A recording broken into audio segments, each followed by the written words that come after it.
Votre invitée à présent dans la grande interview en direct sur Boursorama, c'est Marie-Lise Léon, la secrétaire générale de la CFDT. Bonjour. Bonjour. Merci d'être avec nous sur Boursorama. Merci. Vous avez, je ne sais pas si écouté juste avant, on a parlé de la crise du logement, à part refaire tout le sujet. Quelles sont les solutions à apporter? Encore une fois, on parle d'un choc d'offres qui est compliqué sur le terrain parce que les maires souvent ne sont pas d'accord pour densifier les immeubles. Qu'est-ce que ça vous inspire? Moi, ça m'inspire en tant que syndicaliste qu'il y a un étroit lien entre logement et emploi. Ça a été d'ailleurs très bien dit qu'il y avait des offres non pourvues pour des salariés ou des personnes qui ont envie de travailler mais qui n'ont pas la possibilité de se loger à proximité d'un emploi. Donc je pense qu'il y a un travail assez étroit. La mobilité, elle est extrêmement Elle peut être entravée par cette crise. Elle peut être entravée et si on veut aller vers l'objectif de plein emploi comme présente le président de la République ou le Premier ministre, nous, la CFDT, on y est tout à fait favorable. Il faut regarder cette question des freins à l'emploi. Ça concerne les enjeux de mobilité, de transport, de logement, de garde d'enfants. C'est aussi un sujet qu'il faut pouvoir traiter parce que c'est pas juste. L'idée n'est pas juste de dire je veux travailler. C'est qu'il y a des moments où il faut pouvoir le faire. Bon, il faut qu'on parle du millésime entre guillemets 2024, des augmentations générales de salaire qui s'annoncent apparemment, mais je vais vous écouter là-dessus, moins généreuses, ces augmentations que celles de 2023. Est-ce que vous le regrettez? Vous avez des chiffres là-dessus et en même temps on se dit qu'il y a le reflux de l'inflation qui évidemment doit aussi recul de l'inflation, mais c'est vrai que être prise en compte. La question des augmentations salariales, c'est à la fois pouvoir vivre dignement de son travail et être reconnu dans son travail. Donc nous, à la CFDT, on est très attachés à ce que ça soit négocié par secteur d'activité et que ce soit négocié entreprise par entreprise pour pouvoir ajuster au mieux la part qui revient justement aux salariés. Donc c'est un enjeu crucial de partage de la valeur. On était sur 4,5% dans le cadre des NAO, augmentation généralisée encore une fois des salariés sur 2023. On devrait, m'a-t-on dit, tourner plutôt autour de 3,5% sur 2024. C'est aussi les chiffres que vous entendez, ça? C'est des chiffres qu'on entend. Après, c'est un cadre assez général qu'il faut pouvoir adapter au mieux en fonction de la situation économique. Mais ça vous satisfait de dire que finalement on atterrirait sur 3,5% avec une inflation? On était à 5% l'an dernier, on devrait être a priori quelque part proche de 3. Moi, alors pour le coup, c'est peut-être une particularité aussi de notre façon de voir les choses, c'est qu'il faut quand même se méfier des moyennes. C'est-à-dire que vous avez des secteurs d'activité avec des résultats extrêmement différents, des performances économiques, sociales aussi qui sont différentes. Et donc, c'est important de pouvoir ajuster au mieux. Et l'important pour les salariés concernés, c'est justement d'avoir un juste partage de la valeur. Ça passe par le salaire et puis ça passe par d'autres dispositifs, comme l'intéressement à la participation, par exemple. Bien sûr. Et sur la prime, la fameuse prime Macron, qu'on appelle prime de partage de la valeur, on se dit aussi qu'il y en aurait moins, peut-être qu'il y en aurait moins cette année par rapport à l'an dernier. Ça, moi, j'ai pas de boule de cristal. Je sais pas, je peux pas vous dire. D'une part, ça n'a pas été distribué dans l'ensemble des entreprises. Vous y êtes favorable? Nous, on y est favorable. On privilégie les salaires, les augmentations salariales, puisque c'est pérenne. Et quand on sait que les chiffres de l'inflation, notamment sur l'alimentation, ont été des augmentations de près de 22%, les prix n'ont pas diminué. Donc ça reste encore quelque chose qui pèse sur le pouvoir d'achat des travailleurs. Marie-Lise Léon, les agriculteurs ont obtenu des concessions du gouvernement en bloquant des axes routiers, en s'en prenant à des bâtiments publics. Je me suis dit, ça doit vous interpeller, ça doit vous pousser évidemment à réfléchir, et en se disant que quelque part, la démonstration de force, ça paye? C'est une démonstration de force qui moi, ne m'intéresse pas dans le sens où on a toujours été extrêmement clair. L'ensemble des organisations syndicales, d'ailleurs, dans le mouvement des retraites, étaient alignées sur le fait qu'on ne voulait ni atteinte aux biens, ni aux personnes. Ce que je remarque quand même, c'est qu'il y a eu ces actes absolument inacceptables, mais il n'y a pas eu quand même complètement le même traitement du gouvernement de ce mouvement des agriculteurs. Mais on dit la même chose, là. C'est ça le sujet. Alors, mais à côté de poids, de mesure. Je ne sais pas si c'est une question de s'être attaqué à des mouvements, à des bâtiments publics, mais la démonstration qu'ont fait les agriculteurs avec des systèmes de blocage de routes, d'accès à certains lieux, quand il s'est agi dans le mouvement des retraites, on avait mis, nous, la France à l'arrêt le 7 mars, on a été taxés les plus irresponsables syndicalistes qui pouvaient exister en Europe. Donc ça, c'est un traitement différencié qui m'interpelle. Ouais, vous avez raison, effectivement. Et moi, ce qui me marque, ça me choque. Et ce qui je trouve inacceptable, c'est que, notamment de la part du ministre de l'Intérieur, il s'est exprimé en expliquant qu'il y avait des colères qui étaient légitimes, parce que ce sont des gens qui travaillent, en parlant des agriculteurs, ce qui est vrai, et ce sont des personnes qui se sont mobilisées parce qu'elles ne pouvaient, pour la plupart d'entre elles, pas vivre dignement de leur travail. Là aussi, c'est un secteur d'activité où il y a énormément d'hétérogénéité. Les revenus, quand vous êtes céréalier ou éleveur bovin, ça n'a rien à voir. Mais les 6 mois de mobilisation retraite, toutes les personnes, les millions de personnes qui se sont mobilisées, c'est justement les personnes qui travaillaient. C'est là que, effectivement, ça me fait plus que m'interpeller. Ouais. Démonstration de force qui paye, je pense qu'effectivement, ça pose des questions. En ce moment, patronat et syndicats, Marie-Lise Léon, négocient sur l'emploi des seniors. On sait que le gouvernement veut, à juste titre, évidemment, on est tous pour augmenter le taux d'emploi des seniors. Sur quoi ça pourrait, sans soit trop technique, sur quoi ça pourrait déboucher? Alors, comment ça a commencé? Parce qu'on est au tout début, je crois qu'il y a encore un truc. Ça a commencé vendredi. La semaine dernière. Ouais. Cette négociation, elle est très importante pour la CFDT. C'est dans la ligne droite, si je puis dire, justement de ces mobilisations retraite. Où au-delà de nous dire on ne peut pas travailler 2 ans de plus parce qu'on est fatigué et c'est impossible pour moi de pouvoir travailler dans ces conditions 2 ans de plus. Après, ça dépend des secteurs, ça dépend. Ce que nous ont dit les travailleurs, qui étaient mobilisés largement dans beaucoup de secteurs d'activité, ce que nous ont dit ces travailleurs dans la rue pendant 6 mois, c'était je veux de bonnes conditions de travail, je veux pouvoir bien faire mon travail. Et justement, vous évoquez la question des salaires, c'est un sujet de préoccupation majeur, mais le sujet du travail et des conditions de travail, il est aussi majeur. Et les salariés que je rencontre régulièrement me disent je ne veux pas juste venir pour le salaire. Quand je viens travailler, je veux retrouver un cadre, une communauté de travail, des collègues. Bien sûr. Que mais mon travail ait un sens. Dans les mesures sur lesquelles il pourrait y avoir un accord entre patronat et syndicat, ce serait quoi? Donc cette négociation, elle est cruciale parce qu'elle doit répondre à toutes ces aspirations. Et quand je suis senior, comment je suis assurée que je trouve encore ma place dans l'entreprise. Donc nous, l'idée, c'est de pouvoir, un exemple, généraliser la négociation sur l'emploi des seniors. Comment les entreprises, elles s'engagent à maintenir en emploi des personnes qui, aujourd'hui, passé un certain âge, on leur fait souvent comprendre qu'elles n'ont plus leur place. Parce qu'elles leur coûtent trop cher, pardon, je dis les choses. Elles ne coûtent pas trop cher parce que la question, en fait, c'est ça. Quand on veut parler de l'emploi des seniors, on ne veut pas parler de coût du travail, on veut parler des compétences. Quand un senior est dans une entreprise, il faut reconnaître ce qu'il apporte, son expérience, ses compétences. Aujourd'hui, un senior n'a plus accès en général, les seniors n'ont pas accès à la formation professionnelle. Donc c'est facile après de leur dire vous n'êtes plus en adéquation avec l'entreprise, vous ne savez pas faire un certain nombre de tâches. C'est normal parce qu'en fait, ce sont eux qui ont le moins accès à la formation professionnelle. Donc un des exemples, c'est faciliter l'accès à la formation, abonder leur compte personnel de formation, négocier sur l'emploi des seniors. Quels engagements l'entreprise est prête? Les entreprises sont-elles prêtes à prendre pour maintenir en emploi?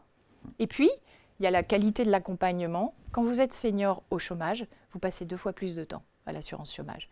Il y a 2 fois plus de temps, 2 fois plus de difficultés à retourner vers l'emploi. Donc l'intérêt, c'est de rester dans l'emploi. Et puis que les entreprises, elles jouent le jeu aussi d'embaucher des personnes seniors qui sont au chômage. Vous connaissez François Asselin, évidemment, le patron de la CPME qui est venu nous voir il y a quelques jours. Il propose le CDI senior. Là, c'est encore une vision 20e siècle de la question des relations sociales et de l'emploi sous le prisme unique du coût du travail. Là, il faut qu'il change de lunettes. Bon, donc ça pourra aboutir, ça devra aboutir, ces discussions? Nous, on est très attachés à ce que ça aboutisse parce qu'il y a la question de l'emploi des seniors, il y a la question de la pénibilité, la question des parcours professionnels, la question des reconversions, le compte épargne-temps universel, enfin voilà, beaucoup de sujets. Sur la question des reconversions, là aussi, c'est un sujet extrêmement important pour la CFDT parce que l'idée, elle est de se dire comment on prépare les salariés aux grandes mutations qui sont en cours, numérique, intelligence artificielle, transition écologique juste, comment on en fait un moteur justement de cette transition pour pouvoir accélérer sur les questions écologiques. On a un enjeu majeur de réduction des gaz à effet de serre. Ça veut dire que l'ensemble du système économique doit changer son modèle et les salariés, ils peuvent en être une partie prenante extrêmement importante, à condition qu'ils sachent où l'entreprise va, comment ils seront accompagnés et comment ils peuvent rebondir et changer éventuellement de métier ou d'orientation. Et donc, aujourd'hui, on n'est pas équipé pour faire face à ces transitions. Donc, c'est aussi un des enjeux de cette négociation. Alors, autre sujet dans l'actualité, on sait que Gabriel Attal s'est prononcé en faveur de la suppression de l'ASS, l'allocation de solidarité spécifique pour les chômeurs en fin de droit qui pourront toucher le RSA des départements. Ça vous fait sortir de Ça me vos fait gonds? réagir. Après, je suis pas vraiment. Je trouve ça extrêmement abrupt et brutal. Pourquoi? Il y a juste une logique financière derrière? C'est une logique purement financière. Comme beaucoup des décisions qui guident aujourd'hui le gouvernement, ils sont obnubilés par cette question budgétaire. C'est le cas donc pour l'ASS. C'est une façon de transférer discrètement, mais pas tant que ça, le financement de l'ASS vers les départements via le RSA. Ça veut dire priver de droit un certain nombre de personnes qui ont été au bout de leurs droits de l'assurance chômage et qui se retrouvent avec une allocation ASS qui de ouvre solidarité droit à des droits à la retraite. c'est ça le sujet. Exactement. Donc là, c'est fragiliser encore ces personnes. Et puis, une autre question, regardez uniquement au prisme budgétaire, c'est ce qui a été annoncé d'une potentielle... Il y a un sujet budgétaire quand même, on sait bien qu'il y a comme Oui, des gros alors moi, déficits je en suis France, tout à fait d'accord. Je suis tout à fait d'accord, mais il faut poser les bonnes questions. La question budgétaire, c'est un problème de dépenses, c'est un problème de recettes. Aujourd'hui, le dogme du gouvernement, c'est de dire pas de réforme fiscale. Donc, il se prive de nouvelles recettes et moindre dépenses en tapant sur les plus précaires. Et je pense que d'un point de vue social, d'un point de vue de la solidarité nationale, d'un point de vue démocratique, c'est extrêmement délétère. Ouais. Le gouvernement qui veut aussi durcir une fois de plus les règles de l'assurance chômage. Pour des questions budgétaires. Pour des questions budgétaires. Pour vous, c'est sûr, c'est documenté, baisser le niveau des allocations chômage. C'est pas ça qui aide à retrouver un travail. C'est documenté. C'est documenté ou c'est documenté. Et alors, si je puis me permettre aussi un commentaire sur cette annonce d'une nouvelle réforme de l'assurance chômage. Il y en a déjà eu deux récemment. Il y en a déjà eu deux, et donc ciblées sur la baisse des droits des demandeurs d'emploi. Ça pose plusieurs problèmes. C'est considéré, mais ça c'est un principe avec lequel on est en désaccord avec le gouvernement depuis 2017, que baisser les droits, ça incite à retourner plus rapidement vers l'emploi. Pour le commun des mortels, quand on l'explique comme ça, ils se disent « Ah bah oui, effectivement, on pourrait y croire ». On pourrait y croire, sauf que c'est un peu plus compliqué que ça. Les questions d'assurance chômage, de marché du travail, c'est autre chose que des tableaux Excel. Et la question, là où cette nouvelle annonce de baisse nouvelle des droits de l'assurance chômage, la question n'est pas tellement liée au fait qu'il toucherait trop, mais on nous explique que c'est parce que la trajectoire budgétaire de l'assurance chômage ne serait pas respectée au regard de la nouvelle conjoncture de 2024, puisque les choses ont été définies en 2023. Dégradation de la conjoncture. Oui. Et là où moi je suis très étonnée, et c'est un vrai problème de cohérence du gouvernement, c'est que la deuxième réforme de l'assurance chômage, elle a été faite en nous expliquant quand la conjoncture va mieux, on baisse les droits. Quand la conjoncture se dégrade, on les augmente. Qui était venu sur ce plateau l'expliquer. Mais c'est quoi là, il faut arrêter de nous... Là, il y a un problème de cohérence. C'est totalement incohérent. C'est totalement incohérent. C'est-à-dire qu'on n'utilise pas les chiffres et les arguments en fonction de projets cachés. Là, c'est purement budgétaire. Donc, autant qu'ils le disent clairement.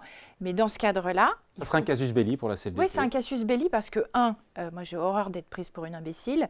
Et deuxièmement, on a un vrai sujet de maintenir des personnes qui sont en recherche d'emploi dans de bonnes conditions. Plus vos revenus et l'allocation chômage diminuent, moins les conditions sont bonnes, plus il y a de risques sur les personnes de pouvoir continuer de payer leur logement, par exemple, s'ils sont locataires ou qu'ils remboursent un achat. Donc c'est fragiliser une situation de personnes qui, à ce moment-là de leur vie professionnelle, ont besoin, à l'inverse, d'être soutenues.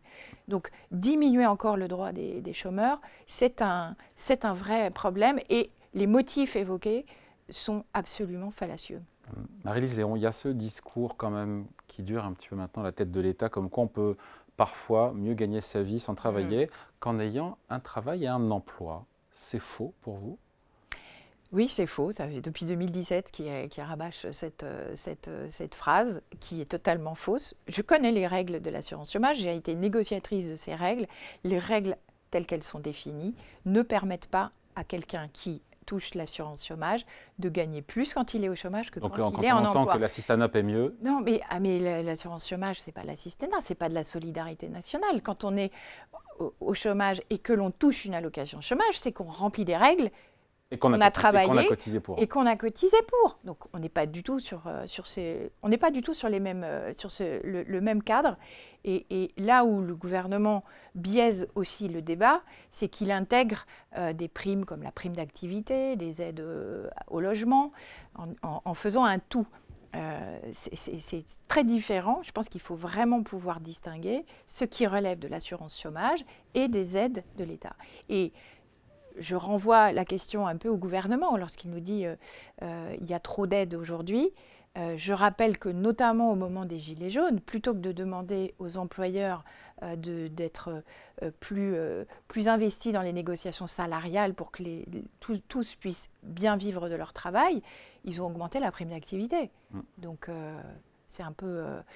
voilà, je trouve ça gonflé aujourd'hui de nous renvoyer la balle. Au travers de toutes les politiques et décisions qui ont été prises par le gouvernement, vous avez le sentiment que l'exécutif se place surtout et défend surtout le camp des employeurs plus que celui des salariés? Je ne sais pas si c'est une question de camp. Ne serait-ce que sur la question des salaires. Sur la question des salaires, nous, on est désmicardiser la France. Ouais, comment vous avez réagi quand vous avez entendu mais je ne le prends pas forcément comme étant le parti pris des employeurs. Moi, je pense qu'il faut que tout le monde prenne ses responsabilités. Et quand nous, on dit pour les augmentations salariales, il faut faire confiance à la négociation collective, ça veut dire que et les organisations syndicales de salariés et patronales, elles doivent prendre leurs responsabilités et accepter de se mettre autour de la table, ce qui n'est pas le cas de tous les secteurs d'activité. Les minima de branche définissent un certain nombre de coefficients, classifie les métiers en fonction des secteurs d'activité et propose une équivalence salariale, ce qu'on appelle les minimums de branche. Aujourd'hui, sur 171 branches professionnelles de plus de 5000 salariés, 99 ont des coefficients qui sont sous le SMIC. C'est-à-dire que la négociation collective, elle n'est pas assez dynamique. Les salariés ne sont pas payés. Ils ne sont pas payés au SMIC, mais je prends un exemple. La branche des bureaux d'études ou des prestataires de services, hôtesses d'accueil, téléconseillers sur les plateformes téléphoniques, 5 coefficients sous le SMIC. C'est-à-dire que vous démarrez, vous rentrez au premier coefficient, vous avez une progression du premier au 5e coefficient, tout le monde est payé au SMIC. Tout le monde est payé exactement le même salaire alors qu'il y a des métiers et des postes différents. Ça, c'est pas normal. C'est pour ça que les minima, ils doivent être négociés par secteur. Lorsque l'inflation évolue, il faut pouvoir revoir régulièrement ces grilles. Et si ça n'est pas, si c'est pas le cas, nous on demande CFDT à ce que le gouvernement agisse et, par exemple, dans une branche qui aurait des coefficients sous le SMIC, on propose que les entreprises de ce secteur ne puissent plus bénéficier d'exonération de cotisation. Ouais. Après, sur l'idée de désmicardiser la France, employée par Gabriel Attal, on s'y prend comment concrètement? Parce que c'est vrai qu'aujourd'hui, un employeur qui va augmenter de 100 € son salarié au SMIC, ça lui coûte 238 € et il en reste beaucoup moins dans la poche, in fine, du salarié. Ça fait partie du... C'est pas très incitatif pour personne. C'est pas forcément incitatif. Après, la question, elle est de revoir aussi... il faut qu'on revoie par la négociation collective ces grilles salariales à l'aune des métiers d'aujourd'hui. Vous avez des secteurs d'activité, je pense au caoutchouc qui n'a pas revu ses grilles depuis les années 70-80. Enfin, on est sur des choses totalement désuètes qui doivent pouvoir être discutées. C'est un enjeu aussi. On n'en a pas parlé, mais je tenais à l'évoquer. Ouais. La question du pouvoir d'achat, c'est aussi une question d'égalité salariale entre les hommes et les femmes. Oui. Donc c'est aussi là-dessus qu'il faut pouvoir agir. Et donc nous, on demande... Qu'est-ce qui a changé d'ailleurs sur ce qu'on appelle l'égapro, l'égalité professionnelle, notamment sur les salaires entre les hommes et les femmes? On est toujours au même point qu'il y a 10 ans. On progresse petit à petit et on atteindra, à ce rythme-là, on atteindra l'égalité à la fin du siècle. Donc il y a urgence à aller un peu plus vite, à même aller, aller plus vite. Le gouvernement légiférer là-dessus ou faut on a tout. Je pense que tout existe. On a tout balayé sur tous les sujets. Parce que la loi Copé-Zimmermann qui impose un nombre de femmes au conseil d'administration, en Comex, je crois que c'est 40%. Ça a marché. Ça a marché. Donc, moi, je suis favorable à ce qu'on instaure des règles de parité. C'est un des moyens qui a eu le plus d'efficacité. Après, sur la question d'égalité salariale, il y a, comme vous l'évoquez, la possibilité, la nécessité que les femmes accèdent à des postes à responsabilité, qu'on lutte contre ce plafond de verre où, passé un certain niveau de responsabilité de l'entreprise, on ne se retrouve qu'avec des hommes. C'est-à-dire qu'en général, la raison, c'est qu'on n'a même pas demandé aux femmes si elles avaient envie de prendre ces responsabilités. Et puis, sur la question de l'égalité salariale, il y a un index qui existe aujourd'hui, qui va être revu. Nous y sommes très favorables, parce que ça ne concerne pas toutes les entreprises, et qu'il y a aujourd'hui beaucoup d'entreprises qui considèrent qu'avoir une bonne note, c'est suffisant, et qui ne travaillent pas sur comment on améliore petit à petit la réduction de ces écarts qui restent encore importants dans beaucoup de secteurs d'activité. Marie-Lise Léon, vous parliez des économies toujours recherchées par le gouvernement. Il s'est engagé auprès de nos partenaires européens, des marchés financiers, parce qu'il y a une dette et un déficit tous les ans à refinancer, de passer en gros sous 5% de déficit public aujourd'hui, en dessous de 3% en 2027. À supposer que cet engagement soit tenu, c'est encore une autre paire de manches, mais si, est-ce que c'est compatible avec le plein emploi en 2027 et un taux de chômage, plein emploi, on pense à 5%. C'est compatible ou c'est pas compatible? Je pense que moi, je suis convaincue que la question de l'équilibre budgétaire, c'est un sujet. La question, c'est comment on travaille sur cet équilibre et pas uniquement au prisme de moindres dépenses et de verrouiller de partout, serrer les boulons sur tous les budgets. 12 milliards d'euros d'économies. 12 milliards, alors 12 milliards, c'était une fourchette basse, je pense. Donc la question, c'est quoi la vision politique du gouvernement et c'est quoi le projet de société qu'il veut mettre en œuvre.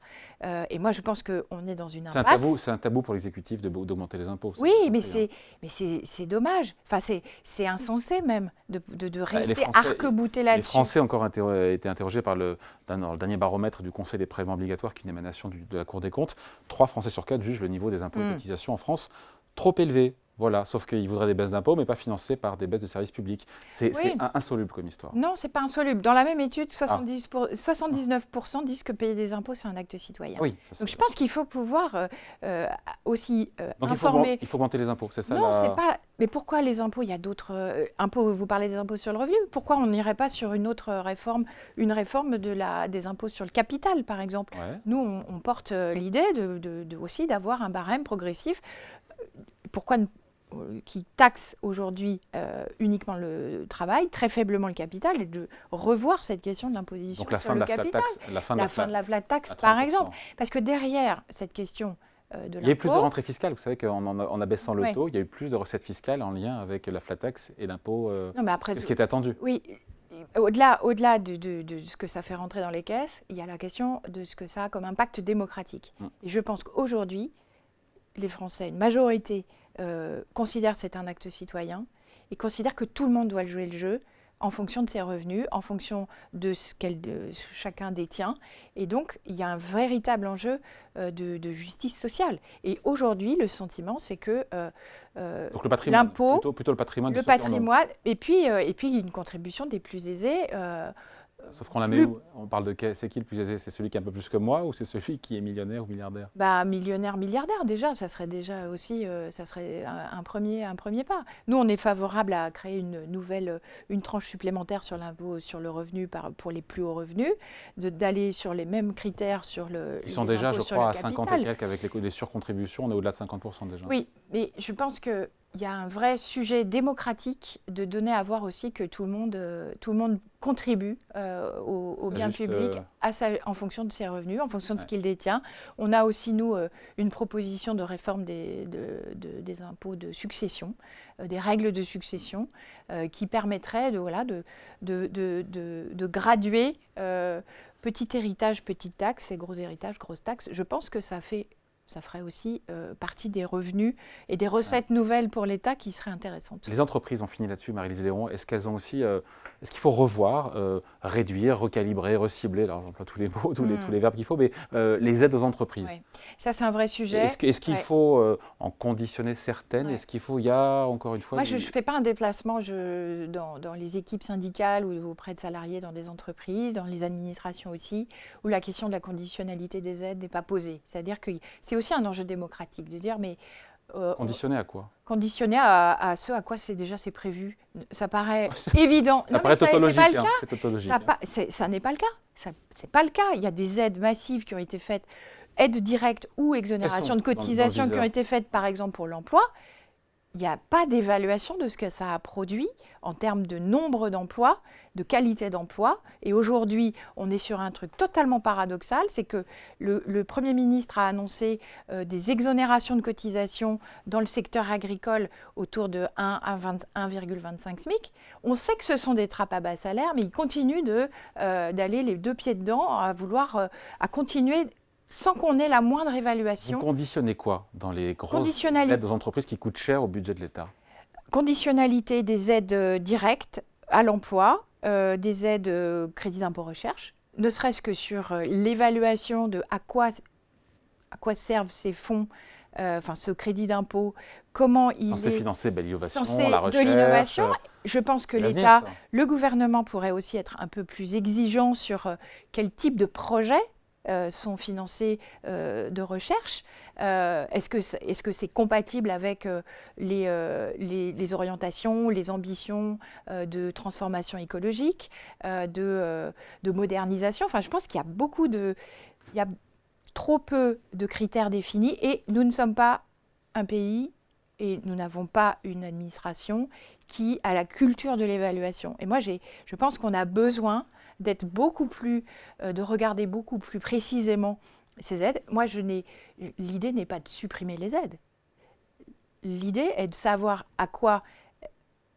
pourquoi elles sont données et à quoi elles servent réellement. Ouais. C'est l'efficacité de la dépense publique, quoi, quelque part. C'est l'efficacité, et puis je pense que c'est aussi hautement démocratique. C'est-à-dire qu'aujourd'hui, les citoyens, à juste titre, se posent des questions sur mais tous ces fonds. Alors, on est sur des sommes extrêmement élevées, on parle de milliards et de milliards d'euros, et je pense que c'est important qu'à hauteur d'hommes et de femmes, on puisse expliquer et que les entreprises le fassent en transparence, de dire, voilà, j'ai touché 100 millions, voilà ce que j'en ai fait, concrètement, comment ça se traduit. Je pense que c'est important pour notre démocratie. Marie-Lise Léon, en 10 secondes, le combat de l'année de la CFDT, c'est quoi? On se quitte là-dessus.